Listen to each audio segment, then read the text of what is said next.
الرحیم السلام علیکم ورحمۃ اللہ وبرکاتہ۔ بے برکتی سے پریشان لوگ، وہ لوگ جو بے برکتی سے گھر میں بے برکتی سے پریشان ہیں، وہ یہ دعا پڑھا کریں، اللہ تعالیٰ کا خاص کرم ہوگا۔ رزق میں برکت اضافے کے لیے سورہ عنکبوت کی یہ آیت صبح و شام پڑھ لیا کریں، انشاءاللہ اللہ تعالیٰ کرم فرمائے گا۔ یعنی 100 مرتبہ ایک تسبیح آپ نے روزانہ یہ آیت مبارک پڑھنی ہے۔ بسم اللہ الرحمن الرحیم۔ اللہ یبسط رزق لمن یشاء من عبادہ ویقدر لہ ان اللہ بکل شیء علیم۔ اللہ یبسط الرزق لمن یشاء من عبادہ ویقدر لہ ان اللہ بکل شیء علیم۔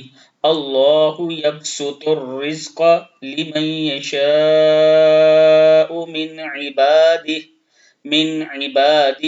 ویقدر لہ ان اللہ بکل شیء علیم۔ 100 مرتبہ آپ نے روزانہ یہ دعا پڑھنی ہے۔